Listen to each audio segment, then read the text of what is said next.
बिस्मिल्लाहिर्रहमानिर्रहीम। अस्सलामुअलैकुम। उम्मीद है आप सब लोग खैरियत से होंगे, अपने घरों पर महफूज होंगे। अल्लाह पाक आप सबको खैर आफियत से रखे, आमीन। Industrial pharmacy and quality control.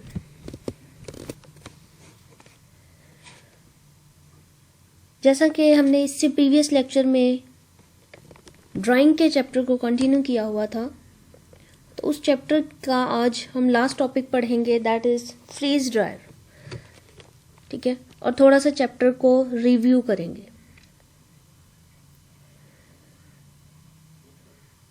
Previous lectures में हमने देखा कि how different machines of for drying operates, for which purpose they are used pharmaceutically.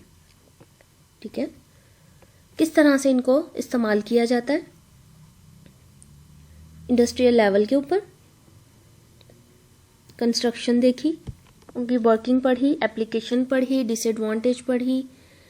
ठीक है, now we will study about the last topic of our chapter which is freeze drying. The other name is lyophilization. Freeze drying, lyophilization. Lyophilization के word से आप लोग वाकिफ होंगे, आप लोगों ने पढ़ा है फर्स्ट ईयर के अंदर जो हमारा चैप्टर था, चैप्टर नंबर 5 प्रोसीजर्स वाला। प्रोसेसेस थे जिसमें सारे फार्मास्यूटिकल प्रोसेसेस थे, क्रिस्टलाइजेशन, एब्जॉर्प्शन, फिर इसके अलावा एवेपोरेशन, डिस्टिलेशन, ड्राइंग, ये सारे प्रोसीजर थे। तो उसमें हमने एक टॉपिक पढ़ा था lyophilization, which is also known as freeze drying. How it is performed? The principle of freeze drying is that the main principle involved in freeze drying is sublimation. ठीक है, जो मेन प्रोसेस इसमें बच्चे involve होता है that is sublimation. ठीक है, अब now what is sublimation? What is sublimation? पहले भी आपने पढ़ा हुआ है, आपको बताया था कि आपने सब्लिमेशन एस से याद रखना है सॉलिड के लिए। हमने जब चैप्टर ये स्टार्ट किया ड्राइंग का, तो हमने देखा कि सॉल्यूशंस के लिए, सस्पेंशन और स्लरीज के लिए सिर्फ ड्रम और स्प्रे ड्रायर यूज किया गया, बाकी सॉलिड्स के लिए जो है बाकी यूज किए गए। तो उन सॉलिड्स में एक हमारे पास था फ्रीज ड्रायर। ठीक है, फ्रीज ड्रायर। तो फ्रीज ड्रायर में अब सब्लिमेशन हो रही है, और सब्लिमेशन हमने पढ़ा है सॉलिड्स के लिए होती है। ठीक है, किसके लिए होती है? सॉलिड्स के लिए। Where water directly passes from solid state to vapour state. जो वाटर है डायरेक्टली वो सॉलिड स्टेट से, सॉलिड स्टेट वाटर की कौन सी होती है? आइस होती है। उससे पास हो जाता है इनटू द वेपर स्टेट, बुखारात की शक्ल में तब्दील हो जाता है, without passing through the liquid phase, intermediary liquid phase. सबसे पहले क्या होगा? वाटर। ठीक है, एक स्टेट होगी आइस की, सॉलिड स्टेट, और इन दोनों के दरमियान एग्जिस्ट करेगी एक स्टेट जिसको हम कहेंगे लिक्विड स्टेट। सब्लिमेशन के अंदर ये नहीं होती, उसमें आइस जो है बच्चे डायरेक्टली कन्वर्ट हो जाती है हमारी वाटर के अंदर, यानी लिक्विड के अंदर। और लिक्विड किस फॉर्म में हमारे पास होता है? वेपर्स की फॉर्म में। ठीक है, लिक्विड किस शक्ल में हमारे पास होता है? वेपर्स की शक्ल में। ठीक हो गया। क्या है sublimation? It is a conversion of water in the form of ice. ठीक है, आइस की शक्ल में, बर्फ की शक्ल में, सॉलिड शक्ल में पानी किस में तब्दील हो रहा है? हमारे पास वेपर्स के अंदर। वेपर्स किसको बोलते हैं बच्चे? जो बुखारात होते हैं। ठीक है, और इनके दरमियान एक स्टेट आती है दैट इज लिक्विड स्टेट। तो ये एग्जिस्ट नहीं करती in case of sublimation. Clear हो गया। इंटरमीडिएट में कहते हैं दरमियान वाली स्टेज होती है कि बर्फ पिघलेगी तो पानी बनता है, लेकिन आप देखते हो आमतौर पर जब आप फ्रीजर ओपन करो या डीप फ्रीजर ओपन करो तो बुखारात बन के वेपर्स हमारे ऊपर हमें महसूस हो रहे होते हैं। वो क्या है? फ्रीज ड्राइंग है, ठीक है ना। वो क्या है? फ्रीज ड्राइंग है कि वेपर्स की शक्ल में आप कोई फ्रीज चीज बाहर निकाल के रख देते हो। मीट है तो आप देखोगे कि वेपर्स उड़ रहे होते हैं हवा में, ड्राइंग हो रही है, वेपर्स की फॉर्म में वो जा रहे हैं। लिक्विड भी बन रहा होता है लेकिन कुछ वेपर्स की फॉर्म में चले जाते हैं। वो नेचुरल फिनोमिना हो रहा होता है। हम खुद जब करवाएंगे तो हम किसी मशीन का इस्तेमाल करेंगे ये करवाने के लिए। नेचुरली अगर आपने देखना है तो आप फ्रीज करके किसी भी चीज को बाहर निकाल के देखें तो उसमें ट्रांजिशन हो रही होती है, तब्दीली हो रही होती है फेस की, from ice to vapour. Liquid नहीं बनता। लिक्विड भी बनता है अगर हम नेचुरली देखें तो, लेकिन जब हम परफॉर्म करवाएंगे तो हमने लिक्विड फेज नहीं लेकर आना होता, डायरेक्ट सब्लिमेशन करवानी होती है हमने। The material to be dried is first frozen, पहले उसको फ्रीज किया जाता है, then subjected to high vacuum to heat, फिर उसको हाई वैक्यूम दिया जाता है और हीट दी जाती है बाय कंडक्शन और रेडिएशन, और बोथ, या तो कंडक्शन के जरिए यानी रॉड्स की मदद से, या रेडिएशन यानी शुआओं की मदद से, या दोनों की मदद से। So that the frozen liquid सब्लाइम्स, तो जो फ्रोजन लिक्विड होता है वो सब्लाइम कर जाता है, उड़ना शुरू हो जाता है, लिविंग ओनली सॉलिड, सिर्फ सॉलिड रह जाता है, dried components of original liquid, original liquid का ड्राइड कंपोनेंट जो है वो एंड पर रह जाता है। ये आप देख सकते हो मशीन्स, ये ट्रेज इस्तेमाल हो रही हैं, इनके अंदर रेडिएशंस वगैरह होती हैं, या फिर जिस मदद से भी रॉड्स की मदद से इसको हीट कर दिया जाता है और जो हमारा ऊपर मटेरियल पड़ा होता है वो ड्राइड हो जाता है। इंडस्ट्री में इस तरह से होते हैं लायोफ्लाइजर्स, फ्रीज ड्रायर्स। ये आप देख सकते हो, ये ट्रे हैं, ट्रे के नीचे ये हीटिंग मेंटल्स लगी होती हैं, ये हीट होती है ट्रे, और जो मटेरियल हमारा होता है वो ड्राई होना शुरू होता है। साथ में कंडेंसर लगा होता है जो हाई वैक्यूम के अंदर होता है और हीट को प्रोवाइड करता है। जब प्रेशर अप्लाई होता है तो आप देखते हो कि हीटिंग का प्रोसेस इंक्रीज हो जाता है। Sublimation occurs when external pressure around ice, जब ये ट्रे के ऊपर जो आइस है उसका एक्सटर्नल प्रेशर जो है वो कम हो जाता है वेपर प्रेशर से। जब कम हो जाएगा तो चीजें जो हैं वो ऊपर की तरफ मूव करेंगी, वेपर प्रेशर ज्यादा होगा तो वो वेपर में कन्वर्ट होना शुरू हो जाएंगी। Water is transferred from solid to gas without melting, solid to gas without melting, ठीक है।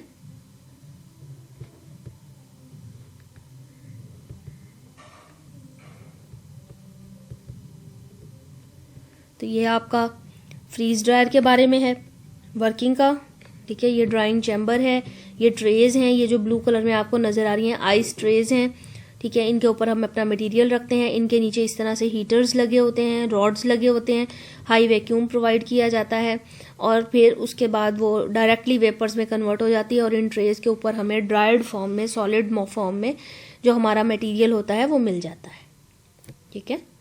Then we will go on for applications for pharmaceuticals, यानी फार्मास्यूटिकल प्रोडक्ट्स के लिए, बायोलॉजिकल प्रोडक्ट्स के लिए, ये वैक्सीन्स वगैरह होती हैं इन सब के लिए।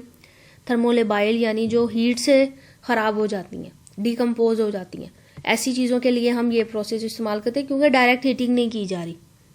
जब डायरेक्ट हीटिंग से जो चीज़ें खराब हो जाती हैं उसके लिए फिर हम फ्रीज ड्राइंग करते हैं। ब्लड के लिए, प्लाज्मा के लिए, एंजाइम्स के लिए, हार्मोन्स के लिए, एंटीबॉडीज़ के लिए, इन सब के लिए, ये सारी बायोलॉजिकल प्रोडक्ट्स हैं, इनके लिए हम इस्तेमाल करते हैं फ्रीज ड्राइंग को। बहुत स्लो प्रोसेस होता है, बहुत एक्सपेंसिव प्रोसेस होता है, लेकिन बहुत अच्छा प्रोसेस है, बहुत एफिशिएंट प्रोसेस है, ठीक है। बहुत एफिशिएंट प्रोसेस है ये, ठीक हो गया। Now we will revise our chapter one by one. The first topic was the introduction, ठीक है, जिसके अंदर हमने इंट्रोडक्शन में देखा कि व्हाट इज ड्राइंग, डिफाइन किया, removal of water for liquid from the material with the help of heat, ठीक है। The final product drying is solid और पाउडर, जो फाइनल प्रोडक्ट है वो सॉलिड फॉर्म में होगी या पाउडर फॉर्म में होगी।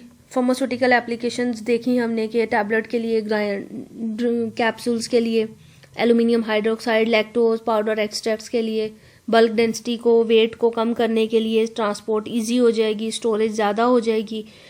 क्रूड ड्रग को, ग्राइंडिंग को फैसिलिटेट करने के लिए एक क्रूड ड्रग ड्राइड फॉर्म में जल्दी ग्राइंड हो जाती है बजाय इसके कि वो गीली हो। वेट फॉर्म में वो मुश्किल होता है ग्राइंड करना, उसको स्टेबिलिटी बढ़ा देती है, ठीक है। डिटीरियोरेशन यानी ख़राब होना उसको कम कर देती है, ठीक है। फिर इसके बाद जो है हमने देखा about different types of solids on the basis of drawing behaviour, granular solid, फिर एमॉर्फस सॉलिड को देखा। फिर हमने बताया कि किस सॉलिड को ड्राई करना इजी है, किसको ड्राई करना मुश्किल है। हमने उसमें देखा कि जो ग्रैनुलर है, क्रिस्टल फॉर्म में है, जिसकी एक ख़ास शक्ल है, एक ख़ास सिमेट्री है, तस्वीर बनाकर हमने उसको वाज़े भी किया कि किसको ड्राई किया जा सकता है। तो जो क्रिस्टलाइन था उसकी एक ख़ास सिमेट्री थी, वाटर इजीली सरफेस तक आ सकता है, इजीली इवेपोरेट हो सकता है, इसलिए उनको ड्राई करना इजी होता है। एमॉर्फस की कोई ख़ास सिमेट्री नहीं होती, वाटर कैपिलरीज के अंदर तक होता है, दैट्स वाई उसको हम इजीली ड्राई नहीं कर पाते। फिर हमने ड्राइंग ऑफ सॉलिड्स देखा कि हम सॉलिड्स को ड्राई करके वाटर कंटेंट किस तरह मालूम कर सकते हैं। ड्राई वेट से और वेट वेट से, दोनों से हम मालूम कर सकते हैं। आया कि हम उसके अंदर लॉसन ड्राइंग को देख सकते हैं या हम मॉइस्चर कंटेंट को देख सकते हैं, ठीक है। इसकी हमने डिटेल देखी कि weight of water in sample और total weight of wet sample. Weight of water in sample और टोटल वेट हमने सेपरेटली मालूम किया। पहले हमने ओरिजिनल सैंपल को वे किया, फिर उसमें लिक्विड को या तो एब्जॉर्ब करवाया या फिर हमने उसको एवापोरेट करवाया, ठीक है। ये फॉर्मूले के साथ, एग्जाम्पल के साथ हमने डिस्कस किया था इसको। फिर हमने प्रोसीजर भी देखा था किस तरह हम करते हैं, इन्फिनिटी वैल्यूज़ देखी थी, ठीक है। फिर हमने टाइप्स ऑफ ड्रायर्स को देखा, वन बाय वन हमने स्टडी किए डिफरेंट टाइप्स ऑफ ड्रायर, जिसमें हमने the first one was the drum dryer.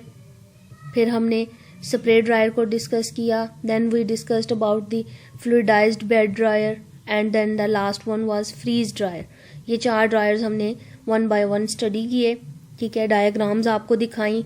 तो ड्रम ड्रायर के अंदर हमने सबसे पहले स्टडी किया था अबाउट द प्रिंसिपल के ये क्या इसका नाम है, क्यों इसको यूज़ किया जाता है। इसको सस्पेंशंस के लिए, स्लरीज के लिए आमतौर पर इस्तेमाल किया जाता है, सॉल्यूशंस के लिए इसको आमतौर पर इस्तेमाल किया गया था, ठीक है। फिर हमने उसकी डायग्राम बनाई। डायग्राम बनाने के बाद हमने उसका प्रोसीजर लिखा कि इसके प्रोसीजर में हम सबसे पहले मटेरियल को फीड करते हैं, फिर the heated drum dips into the feeding pan.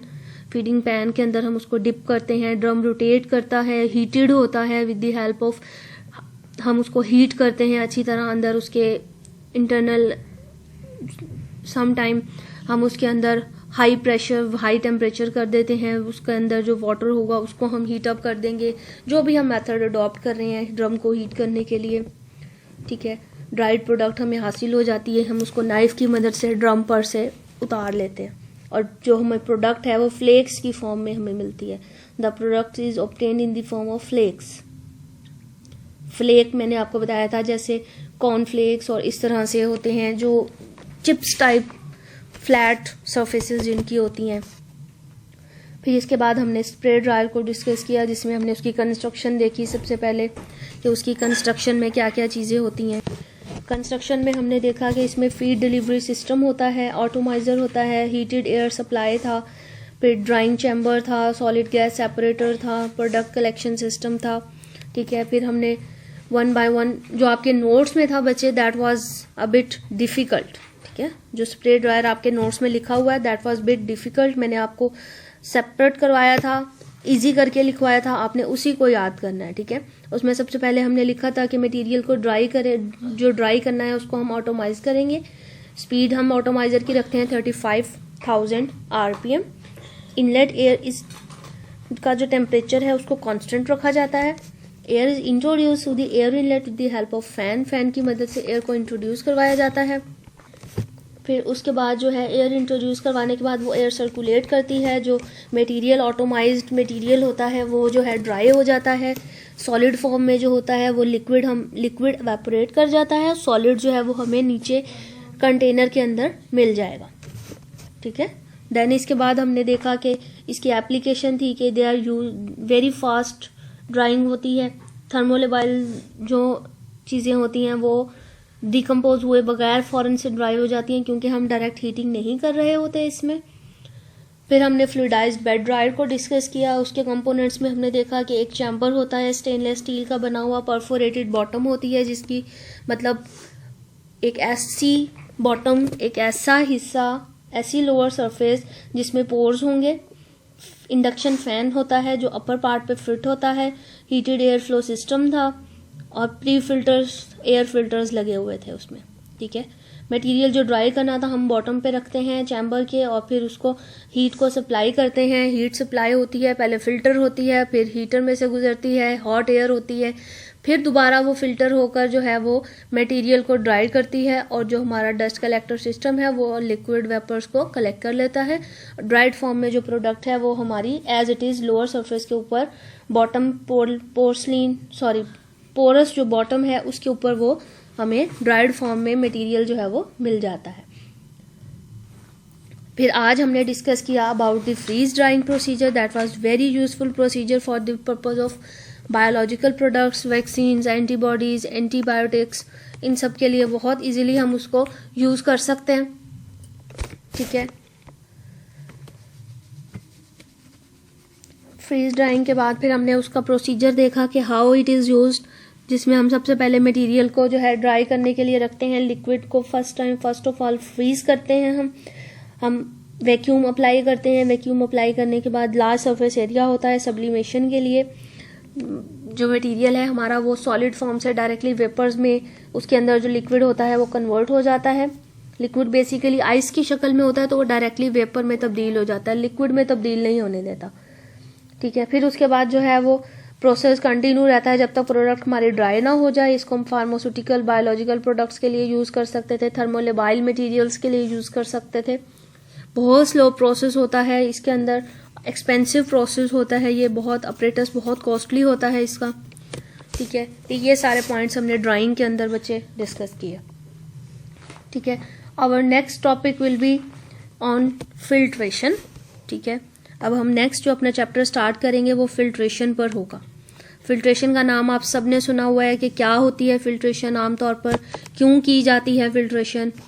चीज़ों को साफ़ करने के लिए, चीज़ों को क्लियर करने के लिए। आपके घरों में वाटर सिस्टम लगा होता है, वाटर प्योरिफिकेशन सिस्टम क्या करता है, वो पानी को साफ़ करता है, क्लैरिफाई करता है। ठीक है, डस्ट को कलेक्ट कर लेता है, समटाइम कलरेंट्स भी कलेक्ट कर लेता है, और फिर कुछ टाइम के बाद आपको वो वाटर डिस्पेंसर का जो अंदर उसके फिल्टर लगा होता है आप उसको निकाल कर देखते हैं तो वो आपको फिर वॉश करवाना पड़ता है, साफ़ करवाना पड़ता है, समटाइम चेंज करवाना पड़ता है। डिपेंड करता है कि इम्प्योरिटीज़ कैसी थी, किस टाइप की इम्प्योरिटीज़ को कलेक्ट करता है वो। ठीक है, अब जो डिस्पेंसर होता है उसमें डिफरेंट टाइप का फिल्टर लगा होता है। जो हमारे पास वाटर प्योरिफिकेशन सिस्टम होता है उसमें और सिस्टम लगा होता है। ठीक है, मुख्तलिफ तरीक़ों से चीज़ों को अलहदा करना, डस्ट को अलहदा करना, इम्प्योरिटीज़ को सेपरेट करना। ठीक है, फिल्ट्रेशन आमतौर पर अलहदा करने का और साफ़ करने का अमल है, सेपरेशन और प्योरिफिकेशन का प्रोसेस है। ठीक है, तो इसको हम बच्चे बहुत डिटेल से इस चैप्टर को डिस्कस करेंगे, वन बाय वन सारे फिल्टर स्टडी करेंगे। इसके लिए आपने एक चीज़ जहन में रखनी है, आपने फिल्टर्स पढ़े थे बच्चे चैप्टर नंबर माइक्रोबायोलॉजी के चैप्टर नंबर आई गेस 4 में स्टेरिलाइजेशन जब हमने किया था तो उसके अंदर हमने पढ़ा था mechanical filtration, sterilization by using filters. ठीक है, उसको हमने बहुत डिटेल से डिस्कस किया था जिसमें हमने डिफरेंट टाइप सिरेमिक फिल्टर्स देखे थे, एस्बेस्टस देखे थे। ठीक है, एग्जांपल्स भी देखी थी, फिर उनके sintered glass filter, sintered metal filters, ठीक है, मेम्ब्रेन फिल्टर्स, ये सारे फिल्टर्स हमने देखे थे। फिर हमने देखा था कि इन चीज़ों को ये सेपरेट करता है। समहाउ उसी से रिलेटेड हम बात को अपनी आगे बढ़ाएंगे। अब हम उन फिल्टर्स की कंस्ट्रक्शन देखेंगे, किस तरह बने होते हैं, किस मटेरियल से बने होते हैं, किन चीज़ों के लिए इस्तेमाल किए जाते हैं, कौन से फार्मास्यूटिकल प्रोडक्ट्स बनाने के लिए हम कौन से टाइप का फ़िल्टर पेपर यूज़ करते हैं, किस टाइप की इम्प्योरिटीज़ को रिमूव करता है फ़िल्टर। ठीक है, ये सारी चीज़ें हम वन बाय वन डिस्कस करेंगे अपने नेक्स्ट चैप्टर में, फिल्ट्रेशन वाले। ठीक है। और आपके बच्चे जिस बच्चे ने अपने ग्रैंड टेस्ट अभी तक सबमिट नहीं करवाए वो अपने टेस्ट को सबमिट करवा दें, क्योंकि आपको इंशाल्लाह आज जो है फाइनल डेट दे दी जाएगी। फिर किसी के भी बाद में टेस्ट जो है कलेक्ट नहीं किए जाएंगे, ठीक है। उम्मीद है जल्दी कॉलेज जैसे ही खुल जाएंगे, ठीक है, तो इंशाल्लाह फिर जो फिजिकल हम पढ़ेंगे वो ज़्यादा बेहतर होगा, ठीक है। Thank you so much. अल्लाह हाफिज़।